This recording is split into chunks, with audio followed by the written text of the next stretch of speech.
Hi, how are you? Good morning. Hello, good morning. Nice to meet you. Nice to meet you too. Thank you for coming. Thank Uh, you for the invitation. yeah, no, thank you so much. It's really wonderful. Um, we still have a few minutes, so I'll just set everything up Great. and yeah. So I can hear you really well. Can you hear me well? Yes, I do. Perfect. Don't Okay. you do you hear any echo or anything? No. No, for me it sounds good, so I think it's really Great. good. So, yeah. Great. Trying to set up the topics, but Mm-hmm. I think like there's not too many options on Clubhouse for whatever reason. So I think science. I tried to look at genetics, but there's no genetic topic or like an option to put Oh yeah, sure. molecular. It's too specific, so science and biology will have to do. That's great. Okay. So, do you think you can upload the presentation I shared with you here? Or Yeah. okay. Let me show you how it works really quick. Uh-huh. Put it up. So so it's not the screen share. Mm-hmm. Oh, okay. It's a Um, Google Drive. Perfect. yeah, exactly. So Mm-hmm. people will access it by Mm-hmm. themselves and scroll through it by themselves. So it's really helpful if you say, let's go to the next slide. Oh, Kind of. yeah, sure. Okay. Yeah, and we'll start like in a few minutes with a Mm-hmm. short pre-interview, if that's okay with you. Sure. And yeah, and then it's time for a presentation and for a discussion, as long as you have time. So Great. That's great. I'll share the link to the paper in the chat also. Mm-hmm. So all the way on the bottom left side there is like a speech bubble with a number 2. That's Mm-hmm. the chat where people can post questions or we can share resources. So it's like we can talk with the whole audience basically there. And then you already saw the direct messaging option where just the two of us or so can talk. Great. You already messaged me there, so I don't need to Yeah. show you. Great. Yeah. Perfect. How's your day so far? Good. Here, we are this week. Everyone's back from holidays, so it's super uh, hectic days with lots of meetings and so on. But really good so far. Okay, good. The weather is super nice, so it doesn't feel like winter. Oh, really? It's nice. It's not raining in No, Porto, in super my sunny. home. Oh, perfect. That's nice. Yeah, in my hometown in Porto were floods. It Oh, was raining too much, and oh, I think in California, floods are going on. But here in New York, it's very mild. I mean, it's still cold, but for the time of the year, it's really mild. It's not freezing. but not like during Christmas that in the news it was quite scary. Seeing the snowstorms happening there were quite impressive. Well, we didn't have snowstorms, but in other parts of the US, yeah, they had snowstorms. But for some reason, New York until like New York City, at least, um, until now we didn't have any. We went.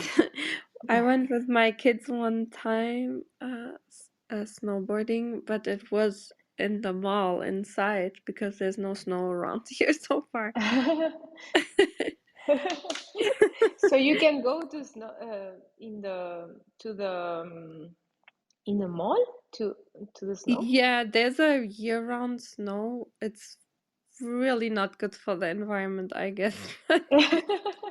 I mean, outside uh, skiing is also not good for, I guess, for the erosion and stuff. But Yeah. um, yeah, there's a American Dream. It's like in Jersey, like right by New York City in Jersey. Hmm.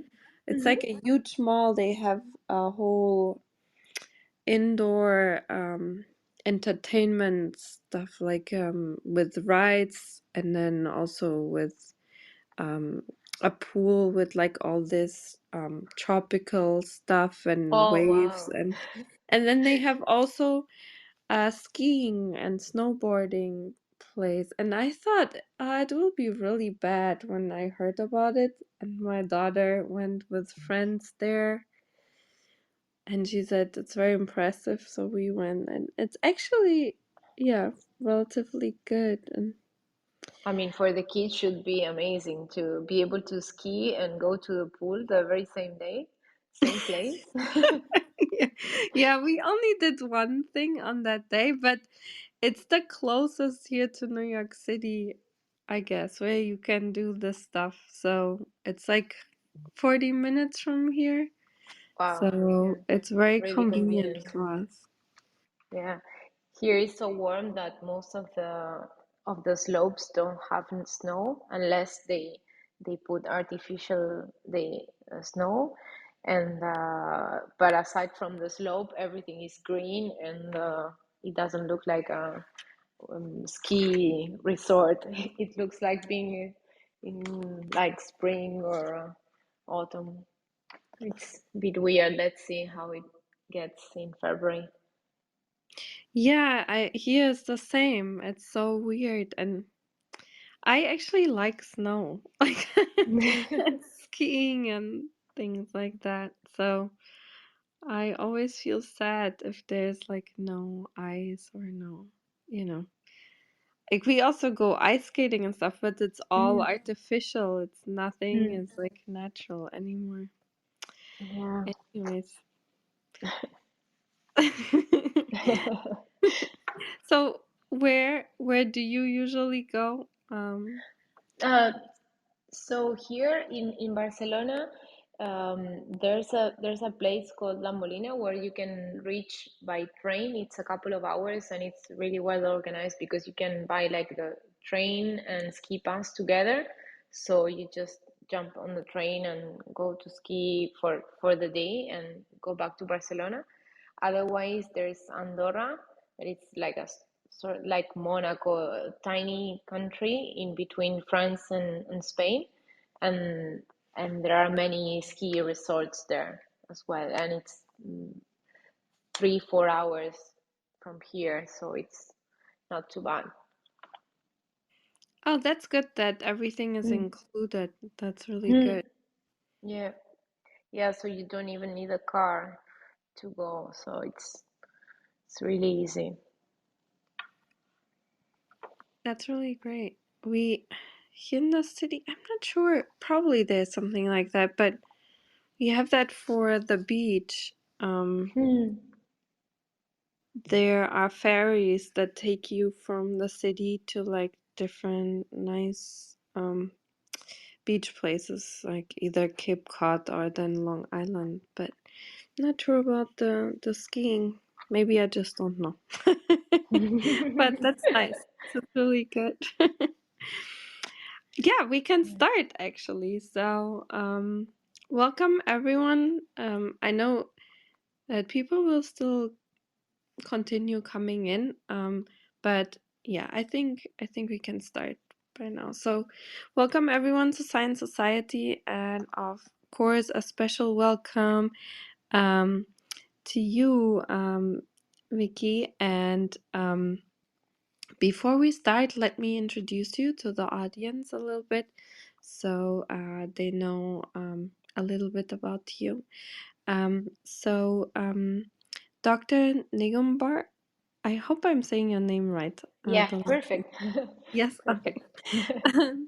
Perfect. Perfect. She did her bachelor in biotechnology at the University of Parma in Italy, and her PhD in cellular and molecular biology at the San Raffaele University in Milan in Italy.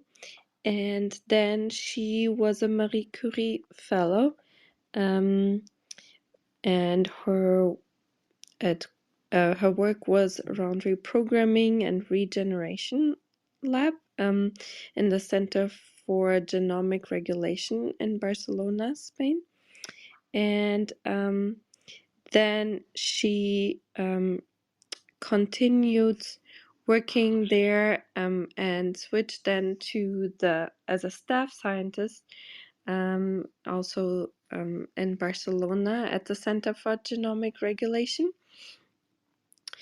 And she is doing really interesting work, and I'm really looking forward to the presentation that is pinned on top of the room. But before we start with the presentation, um, we usually ask a few interview questions. So, Vicky, how did you choose the path of becoming a scientist? Was it something you always wanted to do, or did a class or a book or professor like sparked your interest to choose this career? Thank you. So, oh, thank you for the invitation. I really like this initiative. It's really cool. So, I'll try to make the most of this experience to share what we have been doing. So, I I don't know. I guess when I was little, I really wanted to understand how things worked. And I remember like being 3 years old and saying I want to be an engineer at the beginning, maybe because my father is an engineer and I wanted to fix things and know how they were done from the inside. And then suddenly I switched my interest into living things. So it was more about understanding how nature was working. And I don't really remember like a click moment in my mind, but I I found by chance when I was considering what to do, all this information about biotechnology. At the time, it was super new, and it was like the perfect combination of things I liked, like biology and a lot of chemistry, and it sounds like very oriented to research. So this is how I ended up doing that, and then uh, probably the biochemistry courses where they were explaining like the beginnings of epigenetics were the ones that really inspired me to go on with this path. Yeah, that's interesting. That you wanted to become engineer first, and then um, later on come the interest for living things. Yeah, that's really interesting. And then you already alluded how you became interested in going into this field.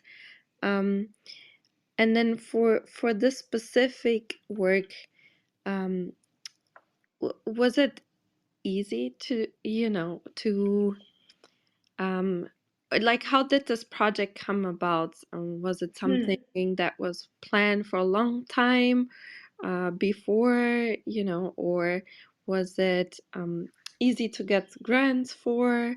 Were there problems? I think it's always interesting to know how the projects came about, and then that it worked out in the end. It's always it's always Yeah. fascinating, actually. Well, I guess this project started from lots of coincidence that, in a way, they all aligned to make it possible. So, in a way, when I was in Italy, I was mostly working with reprogramming and muscle and genetic disease. Like I I was more into the epigenetics and genetic field. And then when I considered moving to Barcelona, I discovered that the group I applied to, that was also working with the regeneration and reprogramming, was also starting to work with these sort of new microscopy techniques that are called super resolution microscopy. And I had no experience at all with that area. But when my current PI started to talk me about like this topic, I was like, wow, like there are so many things you can do applying to this microscopy, because you can see 10 times more things than what you usually see with a regular microscopy. So this opened up a whole world of possibilities for me. So I first started working with microscopy here with super resolution microscopy. And since I had this interest in genes and epigenetics, I said, okay, this is super cool to apply this microscopy that traditionally was mostly used for cytoplasm and not for the nucleus, to understand how DNA was organized. And then it happened that in Barcelona, they launched an initiative to promote interactions between institutes with different backgrounds. So they had the possibility, they give the possibility to young researchers, not necessarily PIs, but postdocs, to apply for funding if you started new collaborations. So I said, okay, this is the chance to find a partnership, a collaboration with people who know about like the whole modeling and mathematics that can help me to combine the biological part with the models and predictions of what we see, so to get more quantitative. So that's how it started. I got in contact with an institute here in Barcelona, IRB, and this team is doing a lot of structures and modeling. We team up, we got the money, and I should say we were very naive at the beginning. We had like an idea in our mind, and when we started to say, "Whoa, maybe we were over ambitious. We have to change a bit the strategy." But in the end, the final results were beyond what we expected. So it was a really exciting journey. It took us 5 years, but it's really great to see what we achieved so far. Yeah, I couldn't agree more. And that's really interesting to learn that, this collaboration was important. And then also, um, yeah, that you in the beginning got kind of, scared, but then it worked out better than expected. That is really wonderful. So congratulations. And yeah, so the PDF file is pinned on top so everyone can access it. And the stage is yours. Thank you. Okay, thanks a lot. Thanks for this invitation again. And I will try to be as little technical as possible and focus on the potential of these techniques and share a bit what has been my latest obsession, I should say. As I previously introduced, my background was in genetics and epigenetics, so understanding how our genes are working and how they can be organized to be expressed. And this led me to try to understand if the three-dimensional shape of the genome has an importance for its function. So this is how we started this project called MIOS, or Modeling Immuno-OligoSTORM. The name is a bit scary, but I will guide you through the story. So if you go to slide 2, you will see this example that is really close to our daily life. So essentially, you can think of many examples where the function of an object is reflected by its shape. So for instance, you have a ball of wool that can be knitted, to give rise to different objects, a hat or a scarf. And already seeing these objects, you can guess which is their function. And in the same way, there are many other objects you could think of. And the same is true also in our body. So in the next slide, you have the example of the brain and the heart. These are classical examples where you can see that the cells in our body are organized in a 3D shape that allows that organ to exert a specific function. So in the brain, the neurons will have a specific shape and will interconnect to transmit information across the different areas of the brain, or the muscle fibers in the heart will be organized in a specific manner to be able to pump the blood from the heart to the rest of the body. So you can find this connection between shape and function at many different scales. So scientists started to be puzzled and started to wonder whether this is also the case for DNA. So whether DNA folding is affecting DNA function and specifically gene function. So since I don't know the audience, I will introduce the concepts of DNA folding very quickly. But essentially, you can also think about our DNA as a ball of wool. So the DNA in each of our cells is an ensemble of very long filaments that can get wrapped inside the nucleus of our cells to fit a very tiny space. So this folding should be organized and should be very specific to avoid knottings and intermingling that would create disease or problems. So this folding is hierarchical and controlled by many players. So in slide 5, in the right side of the cartoon, you will have the DNA fiber shown as a purple filament, and you will see that it is wrapped around nucleosomes. This is the first step of nuclear organization. Nucleosomes are a ball of proteins that serve as a sort of pearl, and around these beads, the DNA is wrapped around. And depending on the amount of nucleosomes that cluster together, here represented as nucleosome clutches, you can regulate the degree of compaction and organization of the DNA. But then there are additional layers of DNA folding. One of them is chromatin loops. I'm really passionate about chromatin loops and how they can regulate and form physical contacts between different regions of the DNA. And then there are other layers.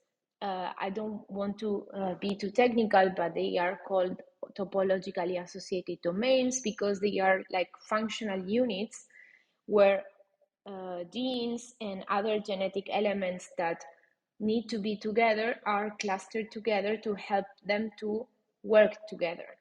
And then within, and then at a higher level of organization, all this DNA tends to be physically segregated. So regions that are more decompacted are called the A compartment and are more loosely packed, and regions that should be switched on, off, are called the B compartment and are more compacted. So overall, this is the organization for each of our chromosomes, and this organization is also dynamic and cell type specific. So you can think that all these layers of 3D folding should have a functional relevance and can have the potential to put together or to physically separate different DNA sequences. So the question is, are these 3D foldings important to regulate gene function? This is something that scientists have been wondering for quite some time, and in the last 10, 15 years, many different techniques allow us to understand a bit more if this is the case and try to crack the code and try to understand how DNA is physically wrapped and organized in the cell. And what we did was a sort of contribution in that direction. So essentially, if you go to slide 6, what we wanted to do in this project where we team up with combining people that know about microscopy and about imaging and modeling and mathematics to gather many sources of information to try to understand and model how genes are folded in 3D to understand gene function. And we wanted to do this by first developing an imaging technique that allow us to see genes in the cells and see the nucleosomes that were these bits I showed you before. In super resolution means that we can see them with a 20 nanometer precision. That is very high, and it is at the scale of the size of the molecules, like nucleosomes. And then use this imaging technique to combine it with other sources of information I will explain later that are Hi-C and MNA-seq. And with all this information together, make models, 3D models, about the conformation of genes with nucleosome resolution. So in slide 7, I tried to summarize which was our starting point. And as I introduced before, when Katarina was asking me about the birth of this project, we had a very naive starting point because our dream was to see how genes were organized. We wanted to have this three-dimensional understanding, but we had like very high ambitions, and we thought that was simple, but it was not that simple. So our initial thinking was, okay, let's pick a gene of interest that will be on, so expressed in some cells, and will be off in other cells. So what we did was to pick stem cells here at the left side of the panel, and then differentiated cells. And in the lab, we can switch from one state to the other. From stem cells to differentiated cells, it is called cell differentiation, and the other way around is cell reprogramming. So if you see a gene with traditional techniques in these two types of cells, what you will see is a red spot like the one I summarized here. And in general, what you can appreciate is, for example, that the gene will tend to occupy different areas of the nucleus. Normally, repressed genes tend to be more at the periphery of the nucleus and expressed genes at the center. But that's more or less the end of the story. But then if you apply super resolution microscopy, so you can move to next slide, number 8, instead of having just one spot, you can obtain a cloud of spots. So having more precision in your imaging will allow you to see individual fluorescent molecules. I summarized this concept with the cartoon, and I showed you that what we do is to label only a region of the DNA thanks to a technique called OligoSTORM. So we design short stretches of DNA that will be complementary and will bind specific areas of our gene of interest. And each of these probes will have a fluorescent molecule. So they will be like little flags along our region of interest. And having this cloud of red dots will have more information than having just one point in the space. So our naive idea was, okay, if we connected the dots, we can resolve the structure of the gene and see a change in gene conformation. You will see later on that this is not so trivial, and we needed to add many other sources of information. And on top of that, I told you that we wanted to reach nucleosome resolution, and we wanted to understand where nucleosomes are positioned in this region. This because the nucleosomes are very important to regulate the compaction and the accessibility of the area. So what I developed was a technique for the simultaneous detection of the genes with OligoSTORM, what I showed with the red spots, and then using antibodies that recognize our nucleosomes and a specific super resolution technique, I could also detect nucleosomes within the region of interest that I summarize in slide 9 with these small yellow points. Then if you move to slide 10, this is a bit technical, but I will simplify what I'm showing here.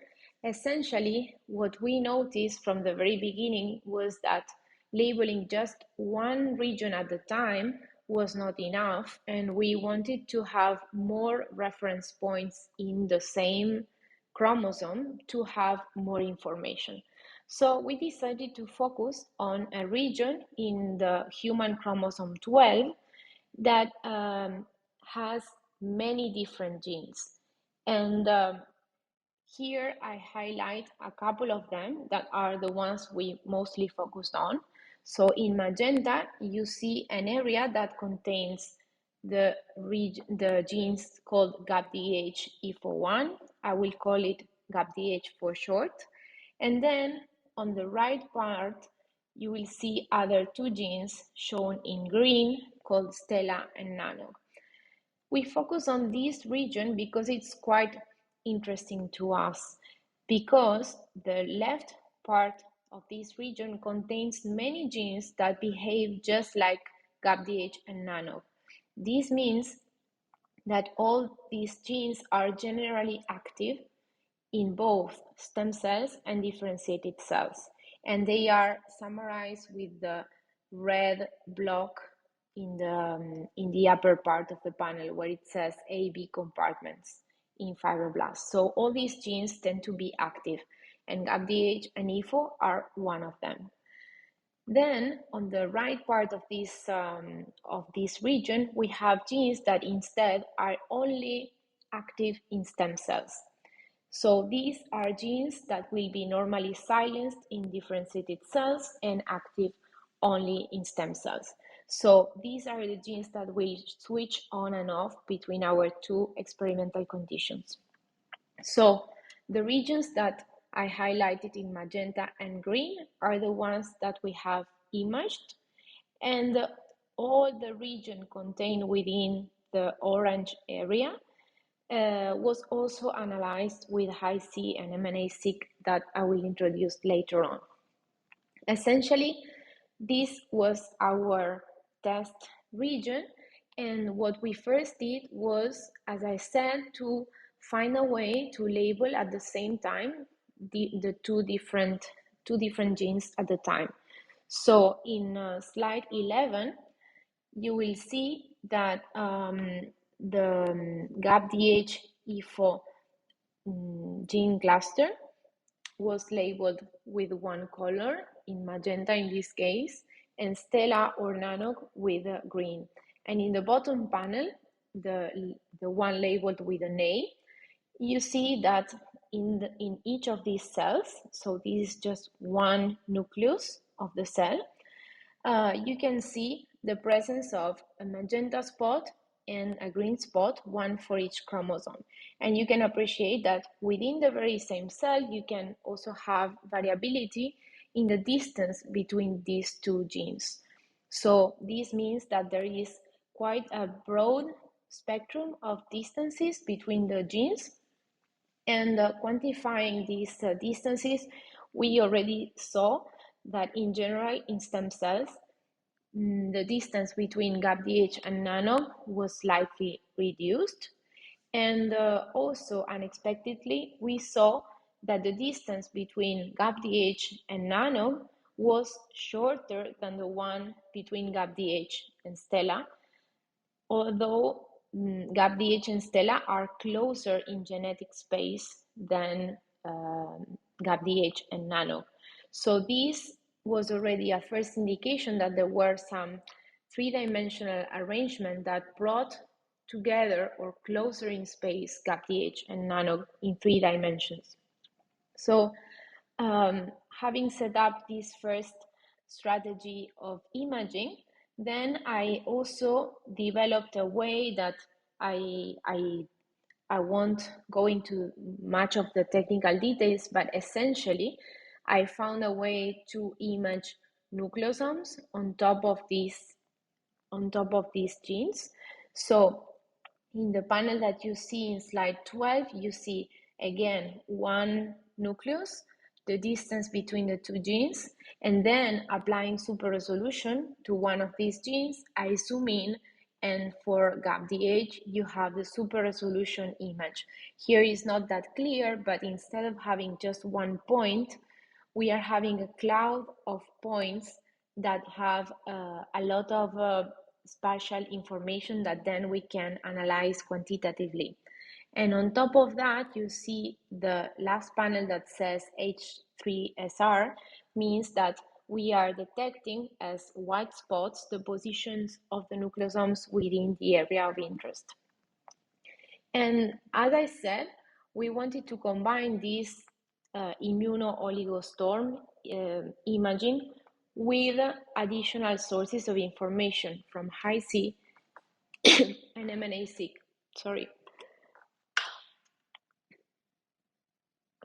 So our ambition was to develop Mayo's technique to be able to make models like the ones you see at the bottom panel of slide 13. So if you move to the next slide, I will briefly introduce the concept of Hi-C to put you all in the same page. Essentially, Hi-C is a technique based on DNA sequencing that allows you to understand which regions in the DNA are close to each other in space by doing a biochemical linking of chromatin. So in panel A, you have a cartoon that shows the DNA as a black filament. And when you add to the cells a chemical component that will cross-link regions that are close in space, you can isolate these interacting parts of the DNA, ligate them together, and then sequence these regions to understand which sequences where close in space will appear as combined sequencing reads. And as a result, what you obtain from Hi-C is a map for each of the chromosomes where regions that tend to be frequently interacting together are represented with warmer colors, and regions that don't interact together are represented with colder colors. So this is a technique that was extremely useful to understand at the genome-wide level how the DNA was organized, but it doesn't provide an actual direct visualization of the chromatin fiber in the cell. You are inferring the organization from the frequencies of interactions that you obtain from a cell population. Instead, our imaging technique is providing single cell information. So we wanted to combine the power of these complementary approaches, and we perform Hi-C on the very same cells where we perform imaging. So here you have the Hi-C maps in the A panel for the differentiated cells and in the B for the stem cells. And the left panels in slide 15 are the Hi-C maps. And the right panels are the distance maps. So we convert these frequencies of interaction into probabilities of distance between these sequences in the three-dimensional space to create three-dimensional models that I'm showing here in the panels C and D. So to help you navigate through this slide, essentially what we visualize by performing Hi-C in our cells is that there are quite important structural changes with the change in cell type. So essentially, in differentiated cells, we have some interactions that are predominant, the ones indicated with the black dotted area, arrow, that are bringing together regions from the right side of our region of interest, the one that I was saying that was mostly silent in these cells. And these interactions are disappearing in the stem cells, where these genes become active. Instead, there are other interactions that are gained in stem cells, the ones within the square, the dotted square highlighted in both panels. You see that there is an increase of interactions in that area, and this area corresponds to the presence of the NANOG and STELA genes. So if we model all this information and we compare how these genes are organized in differentiated cells and iPS cells, and you focus on panel C and D, you see that the region appears quite different. These models look a bit chaotic because what we are capturing here is an ensemble of possible conformations. So we are putting together all possible conformations that we detected in our experimental datasets, and from there you can already see how the structures are quite variable within the cell types and between the cell types. So essentially we see in general, as we saw for imaging, that the distances between GAPDH and NANOG are reduced in iPS cells, and we also see that the distances between the two active genes, so NANOG and STELA, are also reduced. And now, going to the next slide, slide 16, I will zoom in into very specific examples.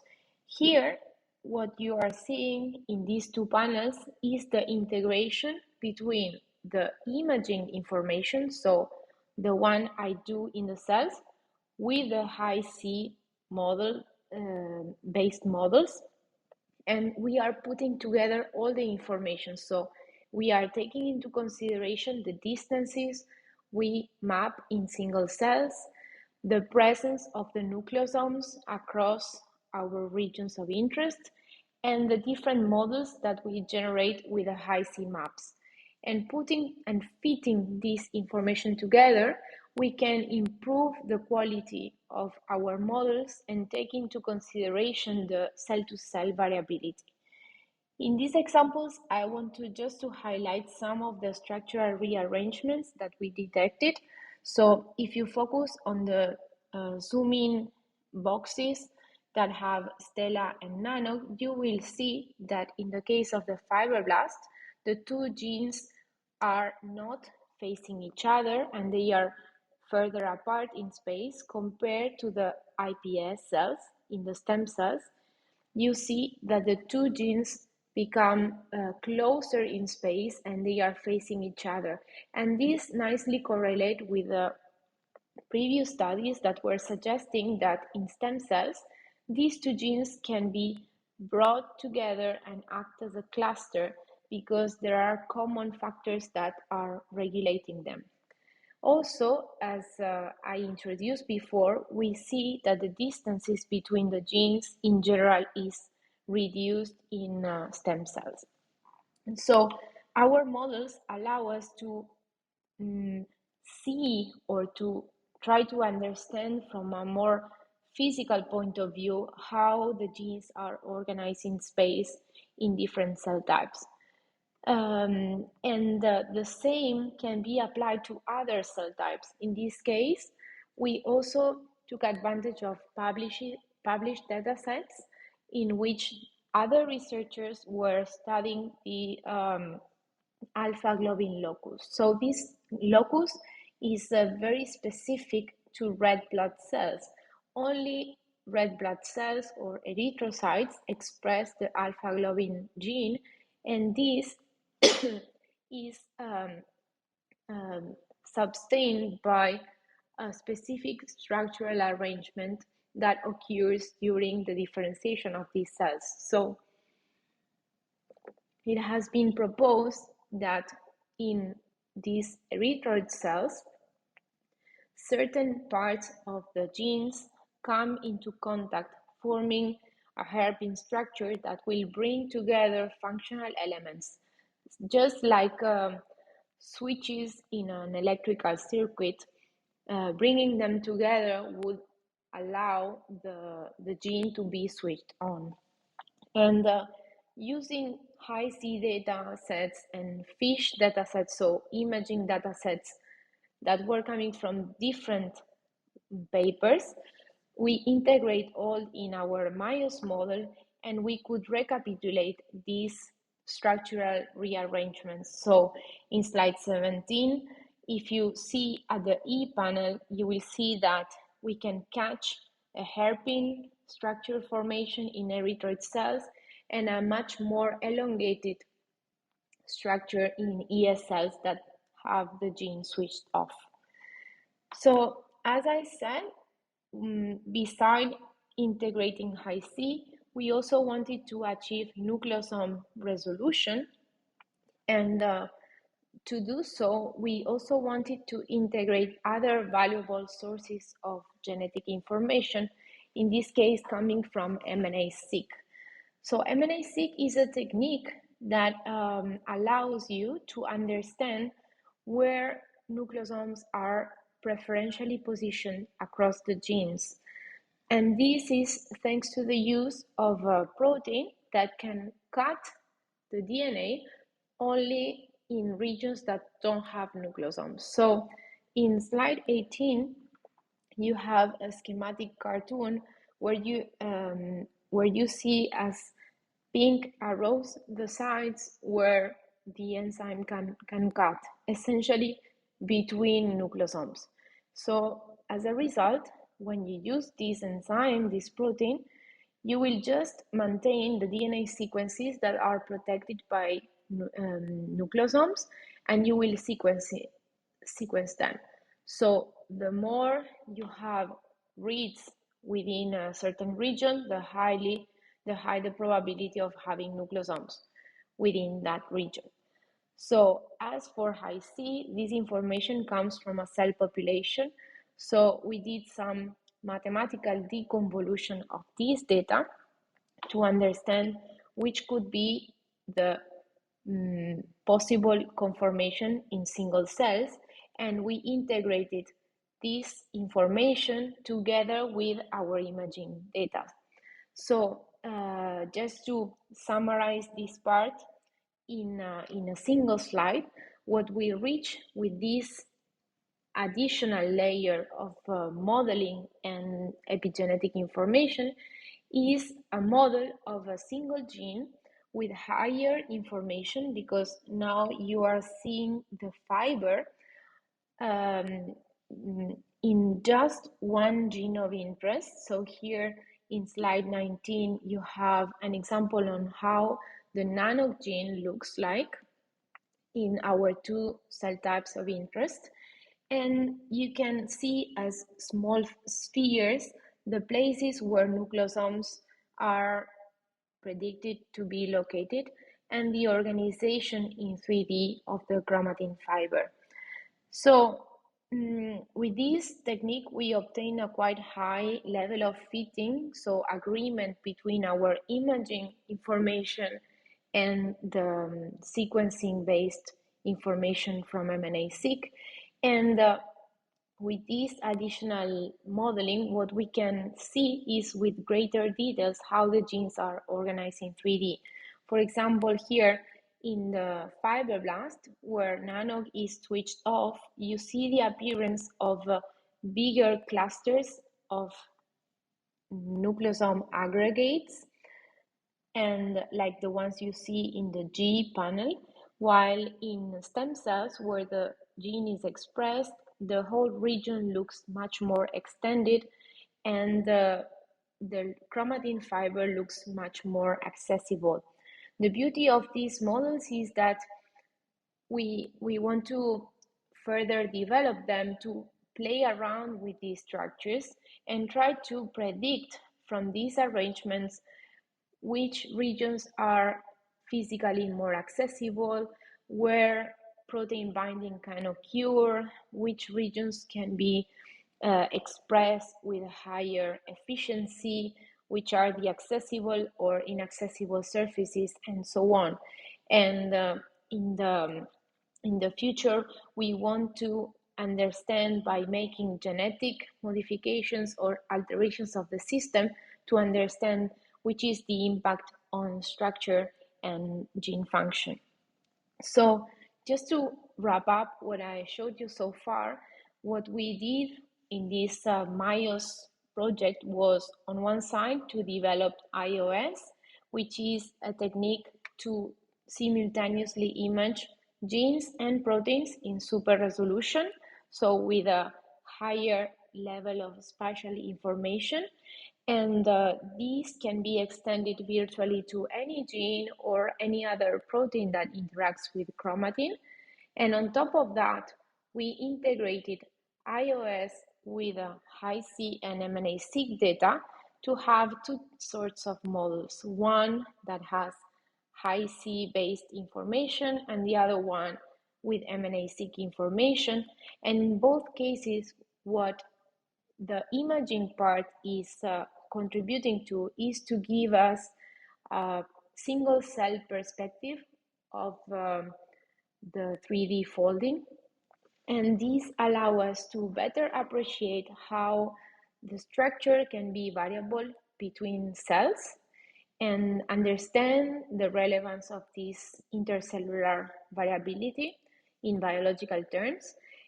And with this sort of proof of concept phase, we could already identify different foldings, alternative foldings of genes that have a correlation with their level of expression. And in the future, we want to expand this technique to larger stretches of the DNA and to understand much more the correlation between function and structure.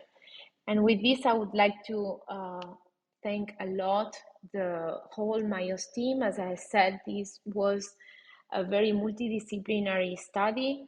We team up in Barcelona with a group of Modesto Orozco. All the people in this group picture are half from our lab at CRG Barcelona and half from IRB.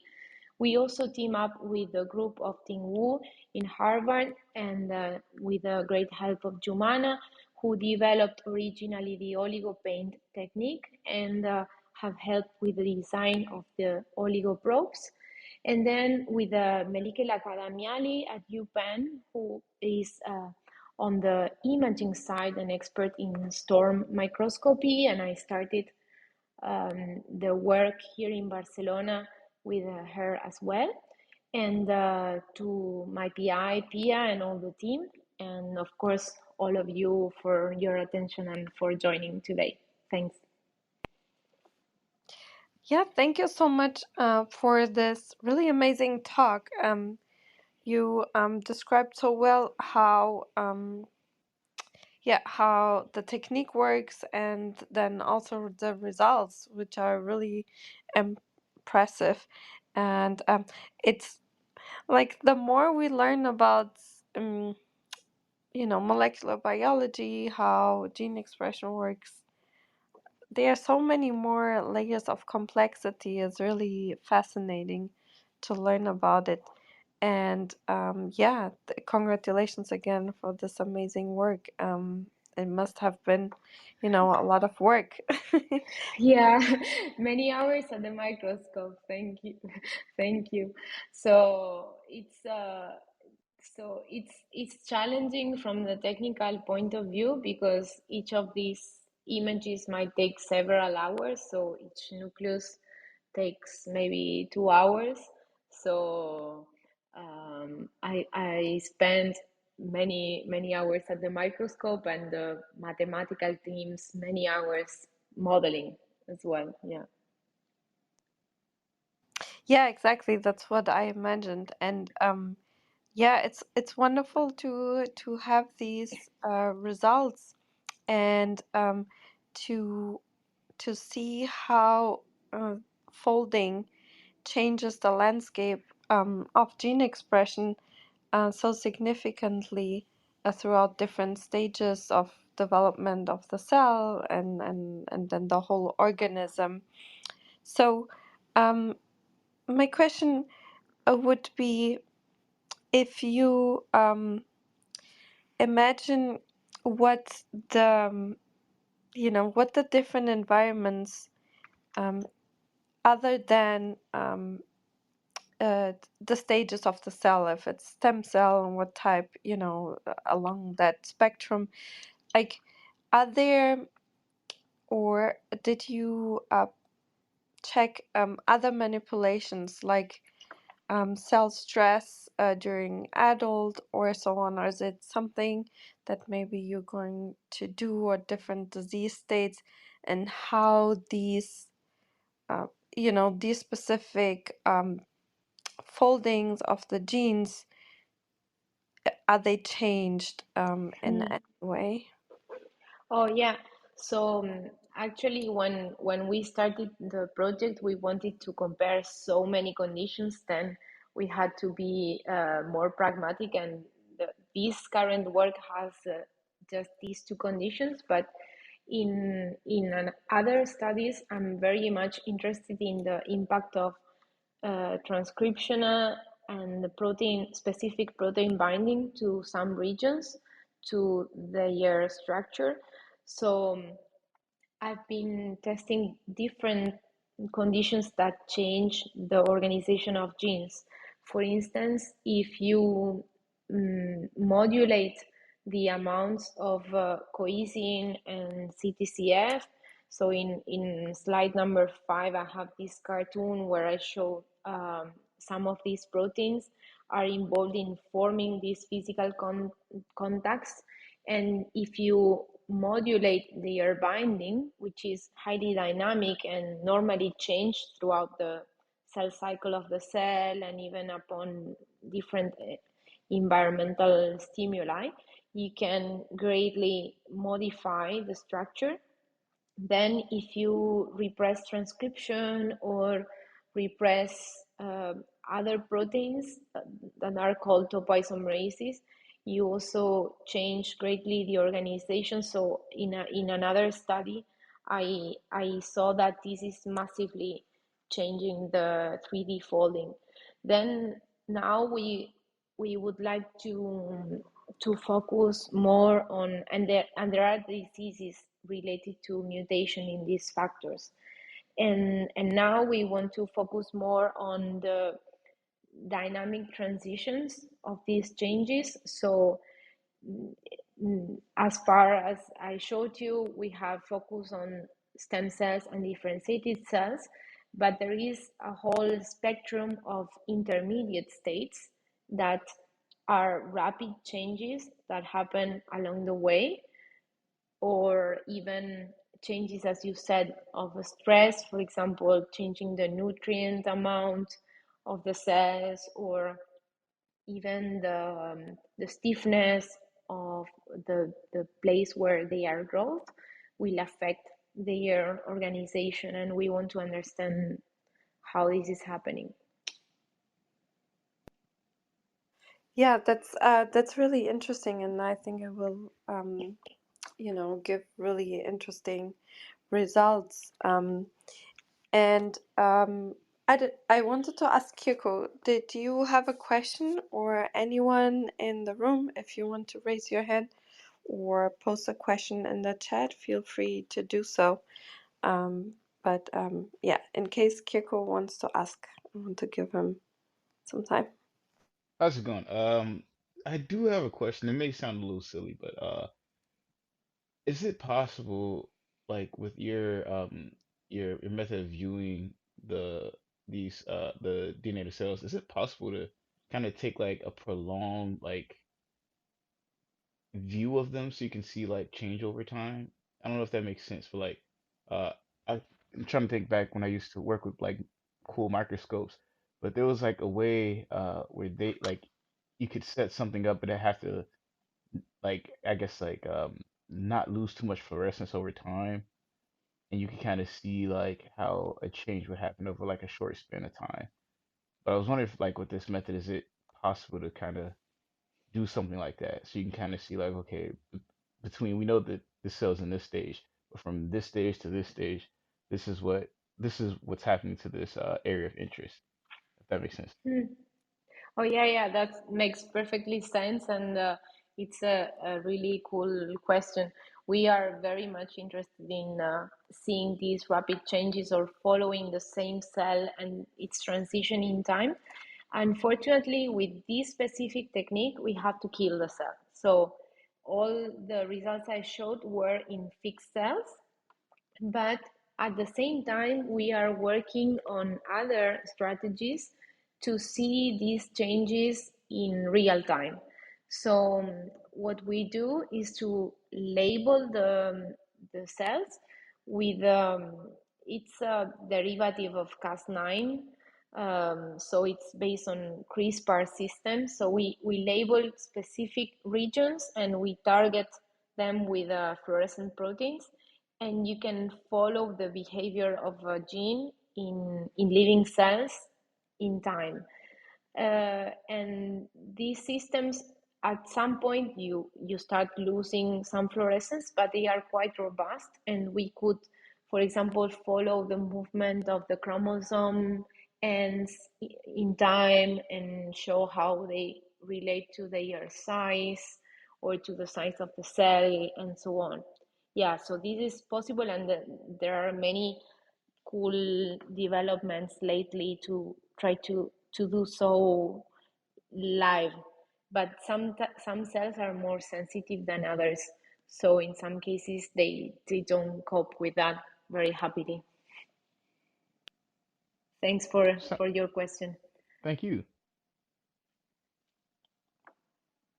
Hi, LT. Welcome to the stage. Hello, Katerina. Every day, thank you for hosting, and thank you, Vicky.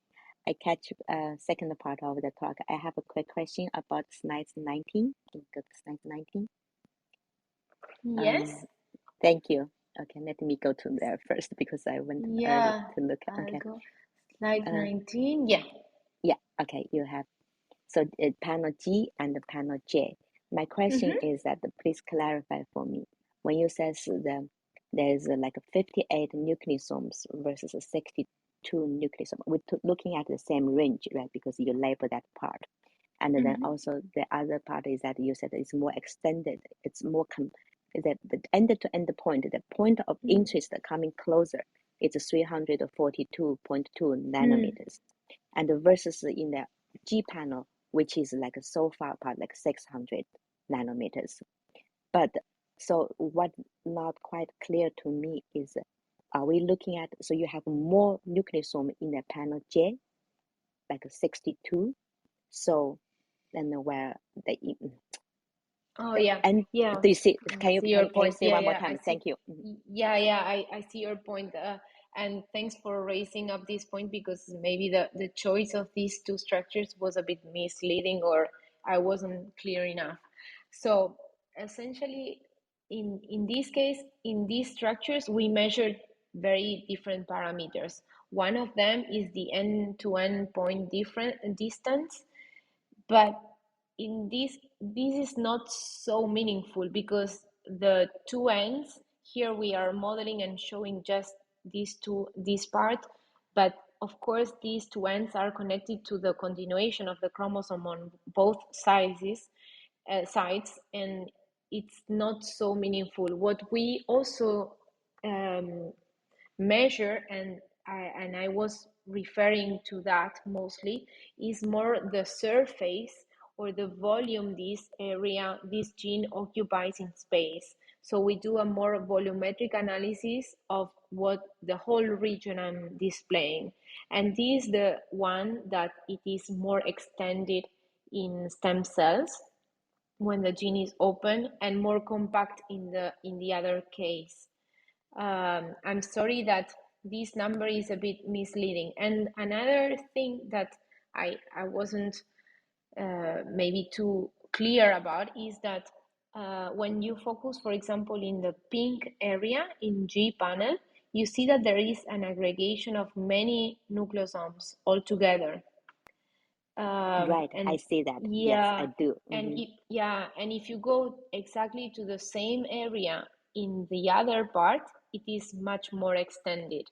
And this area is more related to the start of the gene, so it is more accessible and more open in the case where the gene is active, and less accessible where the gene is inactive.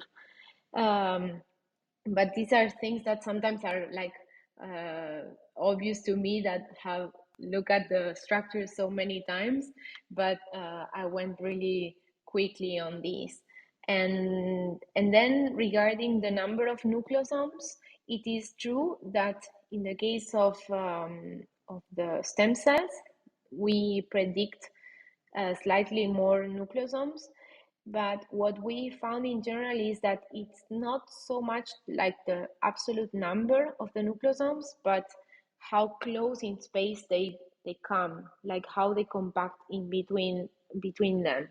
That is more determinant for the overall compaction.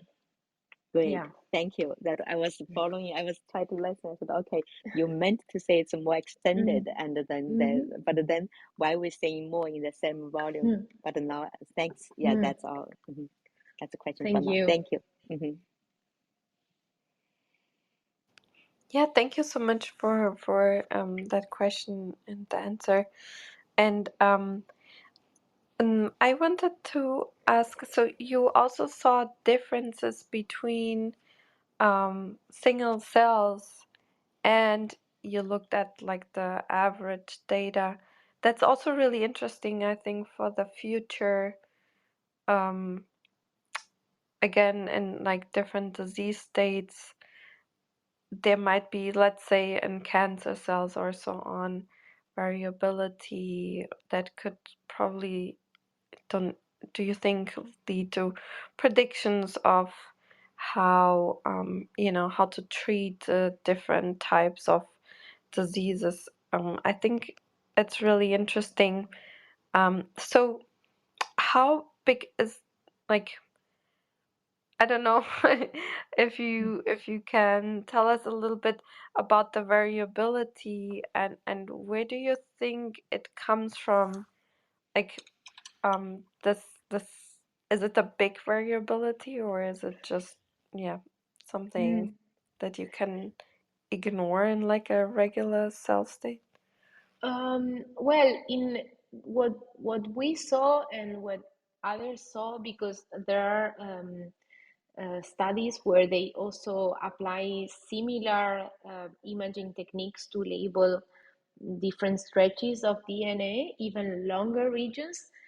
We were like all very surprised at the beginning to see such a high variability that was not so evident in Hi-C based studies, because the first Hi-C based studies were mostly, like, as I said, population based, and there, especially at the beginning, it was difficult to account for this intercellular variability. What you have is frequencies, and you don't know if a frequency of 50% comes from 50% of the cells having an intermediate conformation, or just a minority having a very strong structure and all the others having a totally different structure.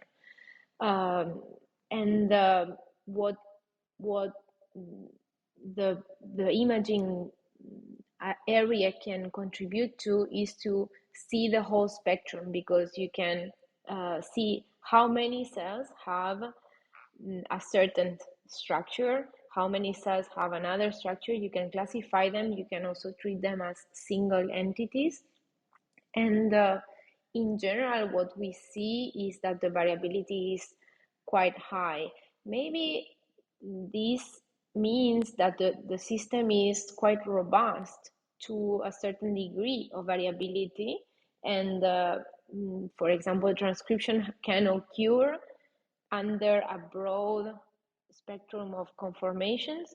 And then as long as you deviate much from that range, then you mess up the transcriptional output, for example, and it's a sort of robustness of the system, or maybe there are some other fine levels of regulation in the structure that we still don't understand. Yeah, I think that's so fascinating that this kind of, you know, even each cell is kind of a little individual. Oh And yeah, even the alleles are very different.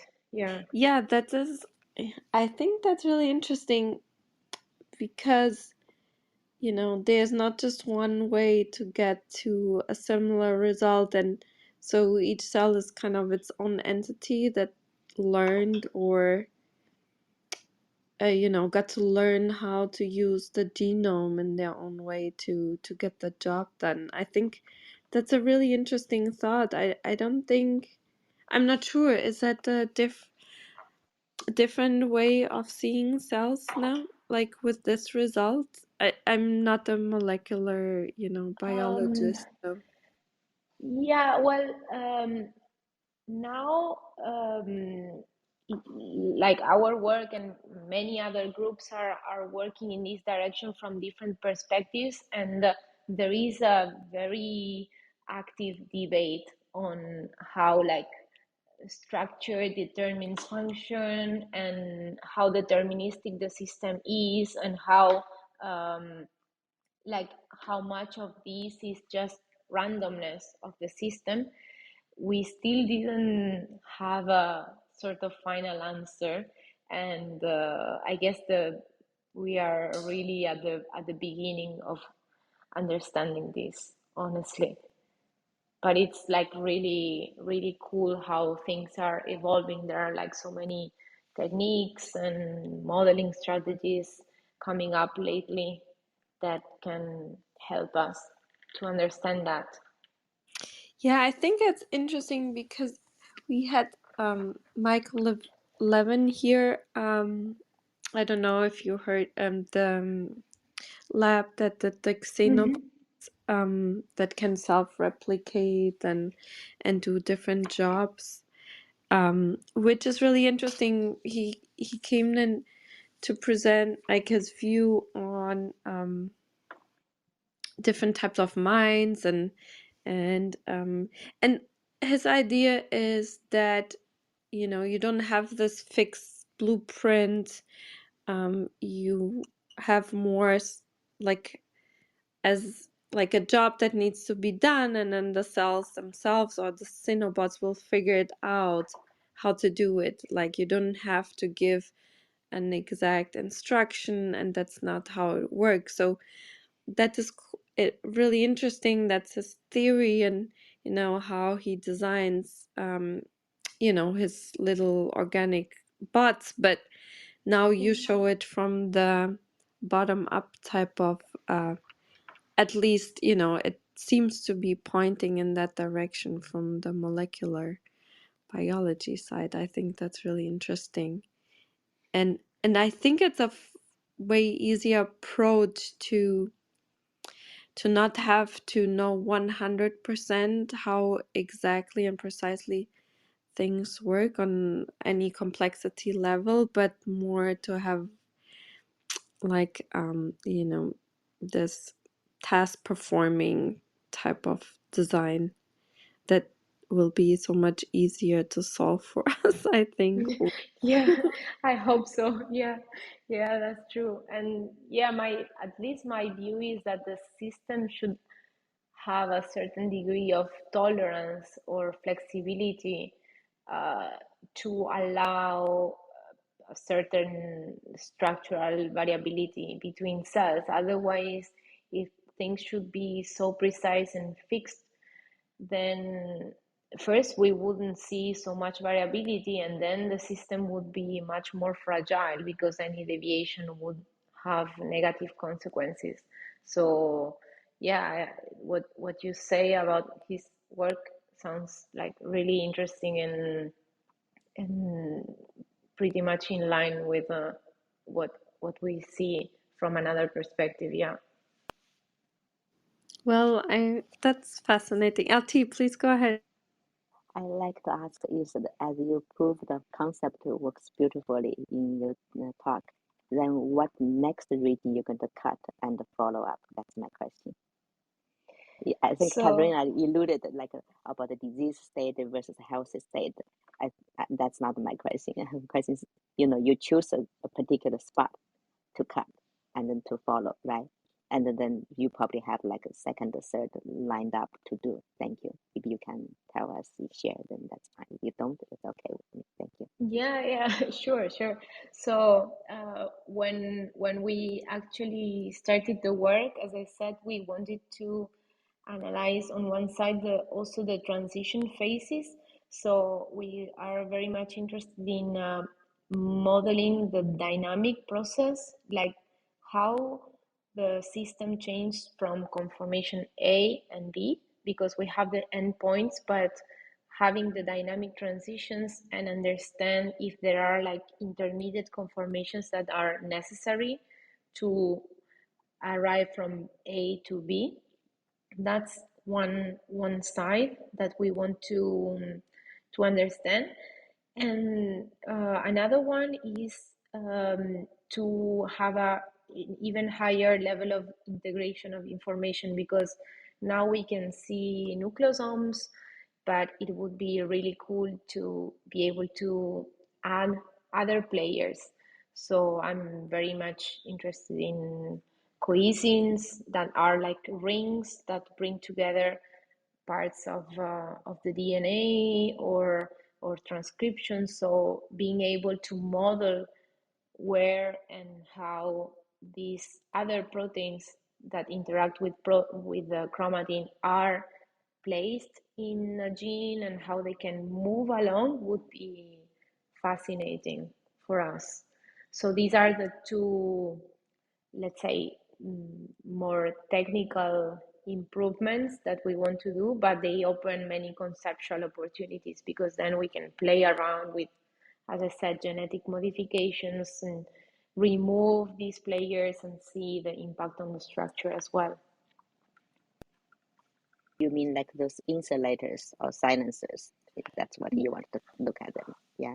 Oh, yes, we could, like, for example, cut or remove genetic elements like insulators or promoters or binding sites, and we can also eliminate the presence of proteins, like, for instance, making knockouts for certain histones or proteins that bind to the structure as well. Thank you. Go ahead, Katerina. You ask. I'll listen now. Oh, thank you. No, thank you for the question. Another thing that kind of fascinates me, but I don't know how, if you could observe this with this technique, is like how the mitochondria DNA kind of has to collaborate with the nuclear DNA. Would it be possible to visualize it, or is it too far distant and it wouldn't make any sense? Mm. Oh, yeah, that's a great question. Uh, uh, at some point, I wonder if I could label mitochondrial DNA but since it's far from the expertise that we have, I never really start that challenge. But in principle, you could label mitochondrial genes or even like the whole mitochondrial DNA content and image it in super resolution. We don't see it because the probes that we have so far are targeting only nuclear sequences, but in principle, there's nothing that avoids you from like applying similar techniques. Like I'm not aware of like the adaptation of the system for mitochondrial genes, but it would be super cool also because they have a more like bacteria-like organization, and it would be interesting to see how it organized. Yeah, I think that would be fascinating. So yeah, your work opens up so much more work and projects and ideas. So that's always the most interesting projects that do that. So thank you again for sharing it with us, and congratulations. And yeah, I'm curious to see what you do next and the results you will have. So yeah, we will follow along your work. So thank you so much, Vicky. Thank you so much. It was great to be here. Thank you both for the invitation and for hosting this room and for the interesting questions. It's been a pleasure. Thank you all for joining. Yeah, it's been really a pleasure. And yeah, thank you everyone for coming, asking questions. And if you like discussions like this, just follow the club. We'll have more the next room will be about finding water-rich worlds in the universe and how astrophysicists are doing it, and what Dr. Luke will talk about what he found.